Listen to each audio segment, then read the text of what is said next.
Okay, Ron. Welcome everyone to The New Fly Fisher. In today's show, we're on Roche Lake near Kamloops, British Columbia. I'm joined by Stillwater authors Brian Chan and Ron Cordes. Conditions are horrible with high winds, rain, and dropping temperatures. Using diverse techniques, we overcome these conditions to boat some great rainbows. It's going to be a wonderful show. Stay with us.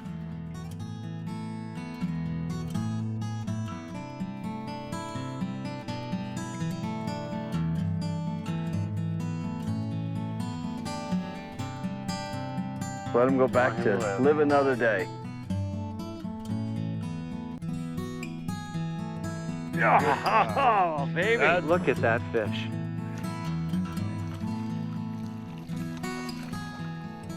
That's easy. Just throw it in. Yeah! World record! We talked earlier about having the optimum conditions. Here we've got perfect conditions. This is a good example of the family Heptageneidae. This is why you need a lot of backing.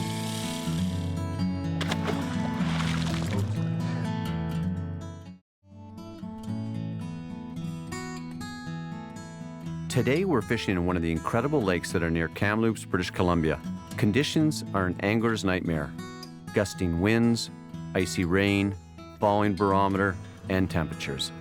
All the ingredients for turning fish off. The weather is crazy. It takes a hardcore angler to want to venture out in conditions like this.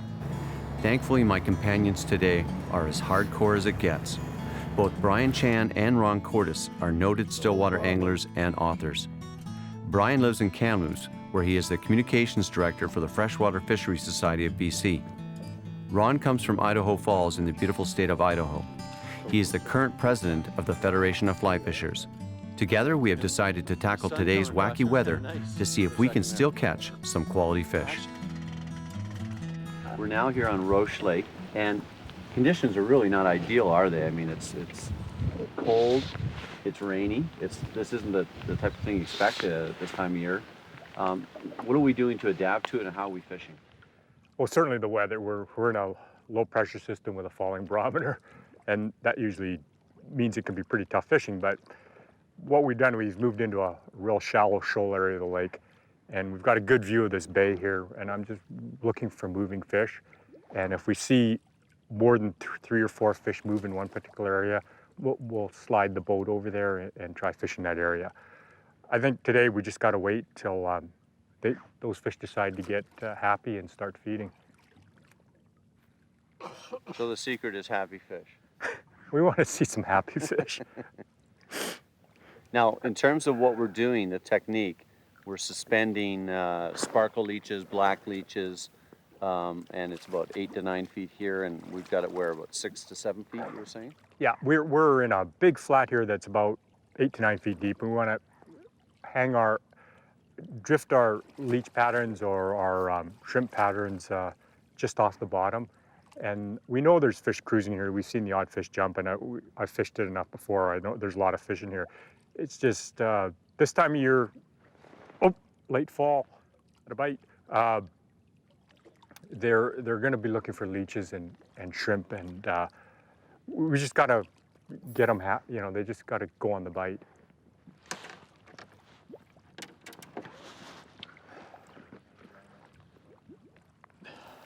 He is just cruising.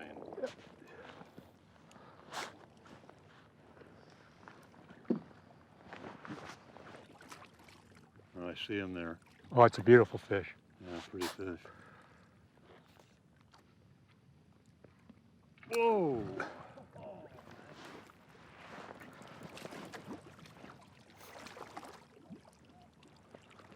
Ron's got a leech on, or a shrimpy leechy thing. It's just a soft marabou pattern that imitates a small damselfly nymph or a shrimp.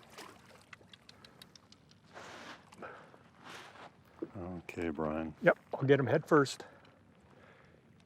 You just get his head up.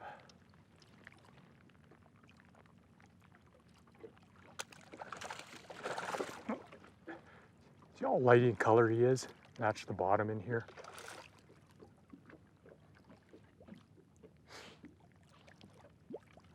Just when you think you've got them tired, they take off on a mad dash. That's right. Okay, here he's coming up. All I right. can feel them Just give me coming the up head. now. We got him. Thank you. So we're going to take the fish over on the other side of the boat where we got more room to release it. The fly's out already. Yep. Yep, there it is. So we've got, Okay, I got to tell you what I did. Yeah, I was tried changing my depth. yeah, And I brought my fly up further off the bottom in hopes that these cruising trout, yeah, you're shallow. yeah, might be inclined to just come up a little bit and grab it. That's great. So, you know, trying different depths, trying different patterns. That's what it's all about, especially on a day like this when we already know we've got pretty tough fishing conditions. Yeah, it's too easy to fall into the trap of just doing the same thing repeatedly. That's right. So I'll do a quick throat pump of this fish and then we'll let her go.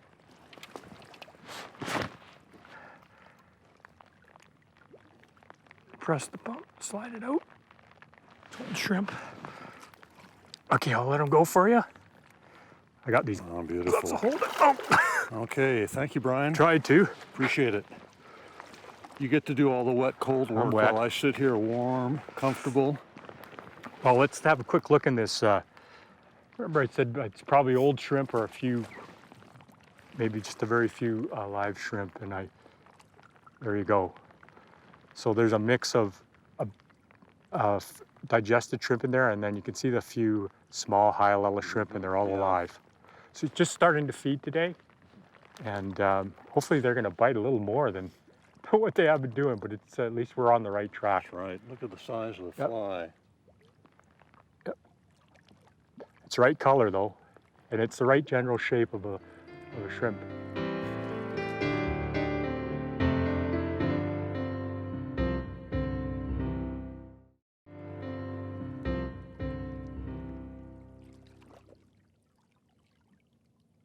If you go ashore on your local lake and turn over some rocks along the shoreline, you'll see how incredibly productive some of the stillwaters can be. Here on this rock here is a live dragonfly nymph. It's probably a 3-year-old dragonfly nymph.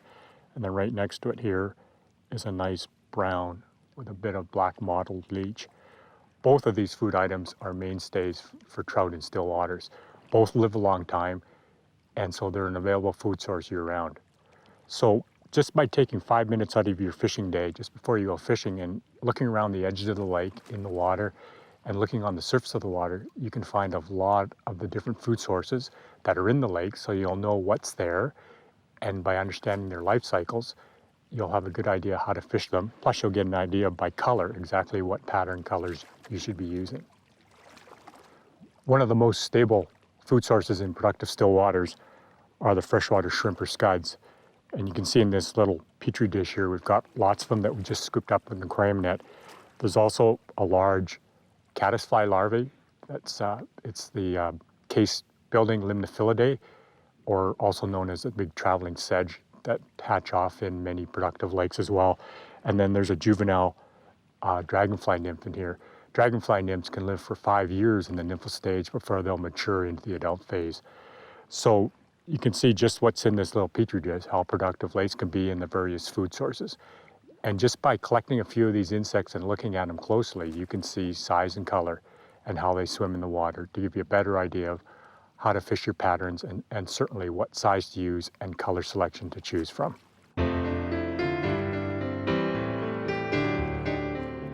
You know, fishing lakes can be challenging to someone that's, for instance, a fly fisher that's fished rivers all his or her life. So coming to a lake can really be intimidating, but you break it down by habitat, just like in a stream. Instead of a pool, riffle, run, or glide, we've got shoals or littoral zone, shallow water. We got edges of the drop off, and then we've got deep water zone.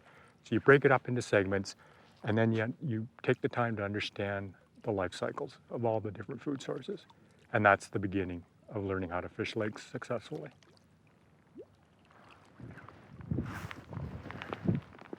Well, changing the fly made a difference there, Brian. Oh, nice. It's a nice fish. Yep, no. I mean, we know they're eating shrimp. That's what they're in here eating. And it's getting a fly that's close to the shrimp pattern and getting these fish in a feeding mood. That's a beautiful silverfish. Okay,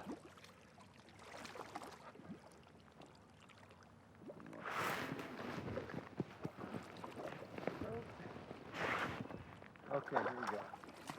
See, beautiful. See how light colored these fish are because they're on that light marl bottom in here. See him right here below the boat. You can barely see him when he goes down, eh? Yep.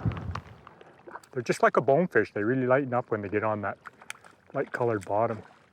And that's just to avoid predators. There's lots of eagles we've seen around here. Head. Nice fish.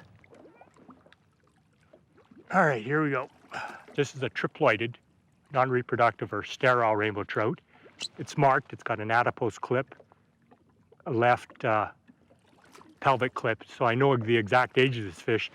This fish will be 3 years old in this next spring. So it's 2.5 years old right now.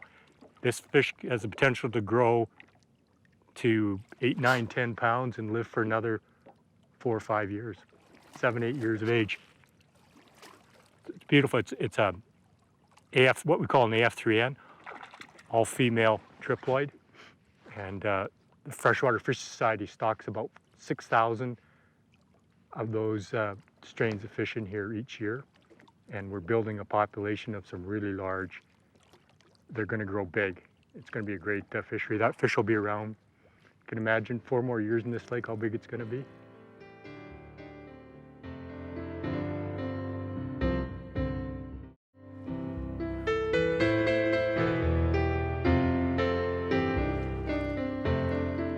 Today we're using floating lines with long leaders and strike indicators. This allows us to suspend our offerings at different parts of the water column. Throughout the day, we varied the depth and retrieve rate in order to find out what the fish were looking for. At one point, we even tried using an intermediate line with different retrieves, but the fish would not take. They were too inactive. This is all part of the versatility we need to have as anglers in order to be successful during tough conditions.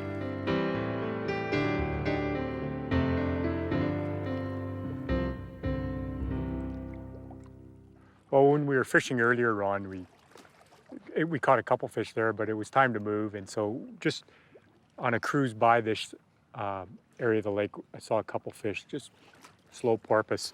And so what we decided, and I know they're close to the edge of the drop off, so where the shallow starts to drop off in deep part. So what we've done is we've anchored about 30 feet off the edge of the drop off, and we're casting sideways into the wind to let the indicators drift us down along that edge. And using the strike indicator with our shrimp imitations allows us to present that shrimp pattern just off the bottom, right along on the same plane as the edge of the drop-off. And it seems to work. When fish are relatively inactive, it is critical that you look constantly for feeding fish. You have to get used to lifting the anchor, moving a few hundred yards, then trying out a new piece of structure. Far too often, anglers get complacent and don't move as frequently as they should. Even if you don't see fish feeding on or near the surface, keep moving. Often they're feeding below the surface and you're just not seeing it. Use logic and structure to help you search. If fish aren't biting where you're at, then go looking for the active ones. It's all part of the secrets for success when fishing during tough conditions. We're in for stormy weather.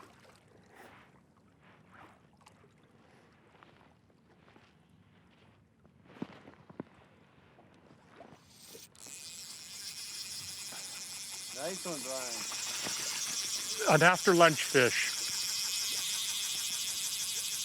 Oh, he's running right for the boat.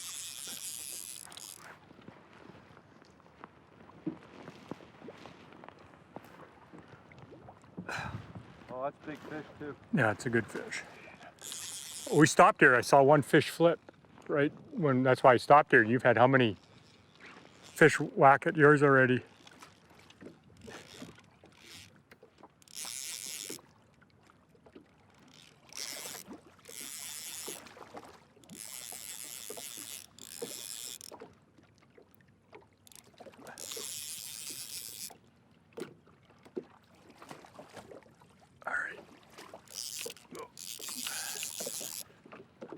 I'll give him his head to you.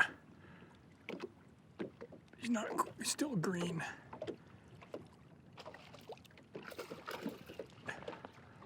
They're hard fighters. Oh yeah, they're good fish. Plus we got cooling water temperatures and that's giving them a little, they know winter's coming. We know winter's coming.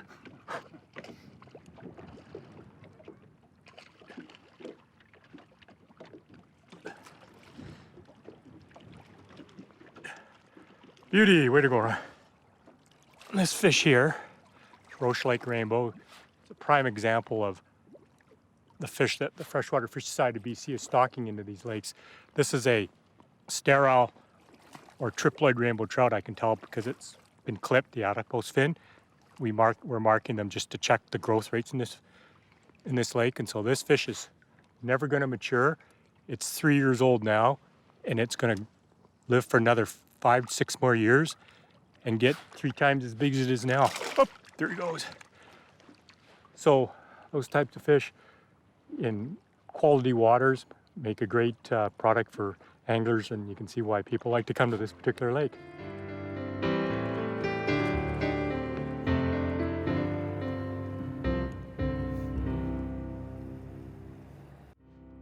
So for rods, reels, and lines, so for fly rods, I'd say at least a 9-footer in 5, 6, or 7 weight, and certainly ideal for fishing sinking lines.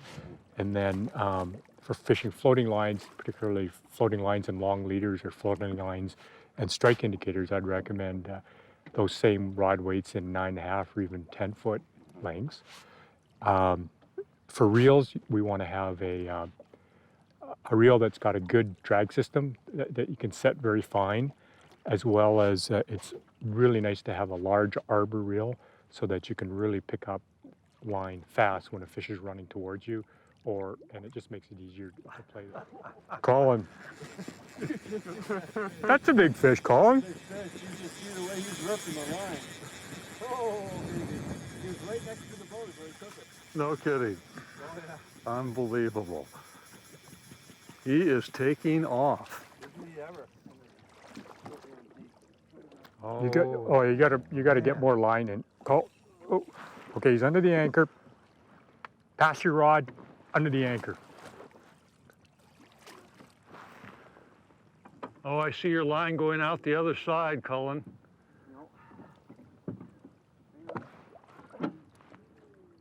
Okay, you should be able to go under it now.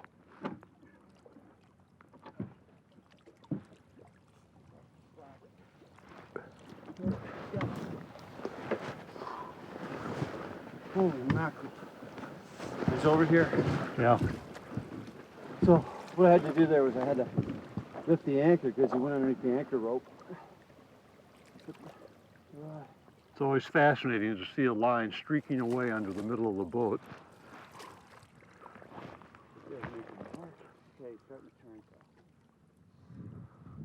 It's a good thing Cullen's into lifting weights.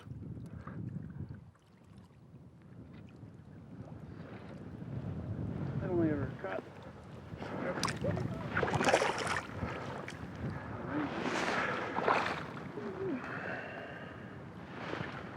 Okay. Turning him. Lifting head now. I got him. Oh, what a gorgeous fish. Look at that. Fills the net. You know how big that is, Colin? No. I'll tell you. He's 7.5. Right. Oh man, I come over to see him closer. I want to tip the boat. Oh. Oh boy, what a beauty. Oh, gee whiz. Look up. Okay, I'll get him in the water for you, Jeremy. You gotta hurry. Ready? Okay, pull the net out. You ready? All right, it's a beautiful fish. Wants to go now. Boy. buddy. Wow, wow, That wow. is a fish of a lifetime. That is amazing. Rotten conditions. But I said, remember, that's why I brought the lunch with us, because I said, you know, there's going to be a time today, there's going to be a window when they're going to bite. And it might be 10 minutes long, it might be 2 hours long, because of the weather so unsettled. But that makes it all I worthwhile. was going to say, that's worth traveling. I mean, coming to Kamloops, that's what you come for, big fish like that. And we've seen bigger ones. We're jumping. 30 minutes from downtown Kamloops. That's unreal. That's unreal. Let's see if we can get another one. Like I said, I'm tired of going in for lunch because I've got my big fish, but I know now you've got to get one of those. So let's go get one. Okay. Way to go, guys. Well, I hope you enjoyed today's show. As you saw, the conditions were really tough. I mean, we had blowing rain, we had dropping temperatures, we had multiple fronts. I mean, everything could go wrong, virtually went wrong today, and yet we still caught fish. The reason why is because we kept thinking, logically applying the rules of Stillwater fly fishing that Ron and Brian gave us, and we were able to put a few fish into the net. You can do this anywhere in North America. To learn more about this show and our series, go to our website at www.thenewflyfisher.com. Thanks for watching, and we'll see you soon.